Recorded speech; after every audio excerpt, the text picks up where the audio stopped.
This is Umar for BoxNation. I've got the two Franks on BoxNation together, Frank Warren and Frank Smith. I hear actually now that Frank Smith is the favourite in terms of all the Matchroom people in the Queensbury office. Can you confirm? That's what I'm hearing. They've all sort of fell in love with him. I mean, what's going on? There was a vote. There was a vote that went round on the emails, and it was a good day for me, to be honest. I never thought it would come. Who's the favourite at Matchroom's office out of the Queensbury guys? Our cleaner. Yeah.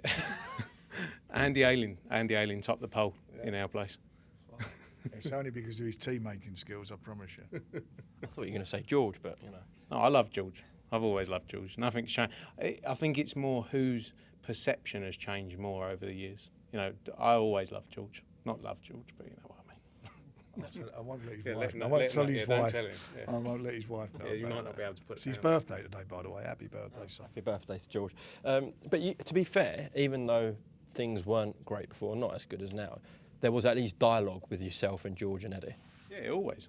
And that's what I said the other day. As much as you guys made us say things in interviews to get yourself views. Like I never wanted to say anything about Frank. They made me. By the way, they made me say it. It was like under hostage. It was a bit like this. I'm up back. I wish to see it. All the things you said, you didn't mean it. It was what Umar told you. Umar told you to say it, didn't he? But.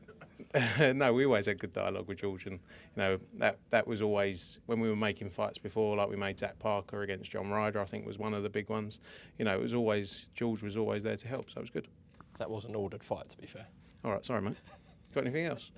I was trying to be positive. You're always trying to add a spin on it, aren't you? Are you confident then, as Eddie, he's going for a whitewash, 5-0 to Matchroom? Yeah, I mean, I'm very confident now. I have to be confident because otherwise I have to go in a maid's outfit to the Queensbury office to go and make tea for the whole day. So, it's either I'm going to be in the corners shouting for once. I don't make a noise at fights normally, but I'm going to be literally in the corners telling people what to do, even though I don't know what to tell them. Frank says he's going to be... I just need to know what size the uniform's going to be so I can get it ready for you. I fluctuate a bit, so get a few sizes and we'll see when I come in. Frank, what are you most confident about in terms of the 5 fights? I'm guessing perhaps Hamza, because you made him captain. Well, he's our captain, and obviously we've got a lot of faith in him. We've got faith in all the guys.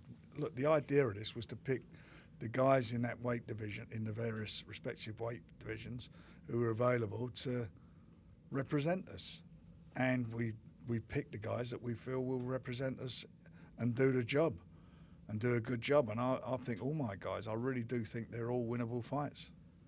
Deontay Wilder, Matchroom captain. I mean, I thought Eddie and Frank coming together was like a bizarre thing, but Deontay Wilder representing and leading Matchroom, anything could happen in this sport. I know, the possibilities are endless. Me and Ben Shalom might be friends in 10 years. I don't know about that. You never know. No, but it's a good sign to see, and it means if big fights can be made, Wilder needs to go and prove himself. He needs to get back out there, and he can get himself set up for the big fight. So, yeah, captain, going big knockout win, 5 KOs, that'd be great.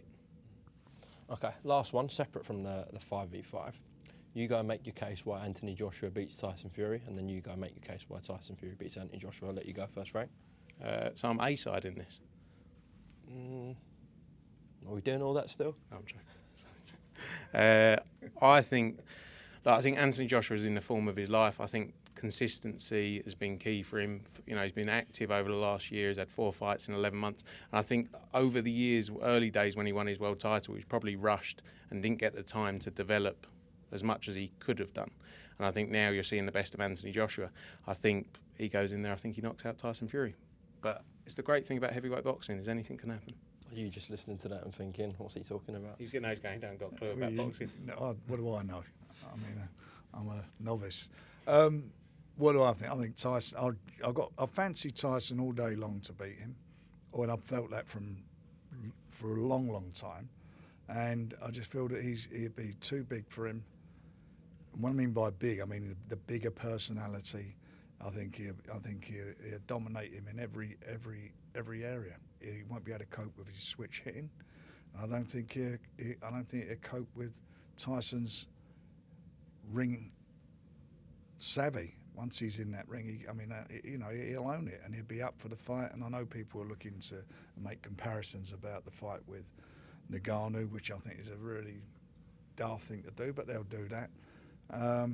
But before we even get there, and the comparison you're going to get is on the 18th of May, because on the 18th of May, Tyson's going to be fighting the guy who beat AJ twice, and then let's see where we go from there. To be fair, you two are the same height. No. I've heard about his hands.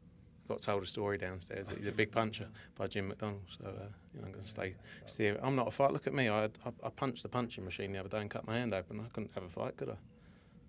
I think I'd fancy Emily Eubank to beat you, to be fair. Thanks, mate. Appreciate it.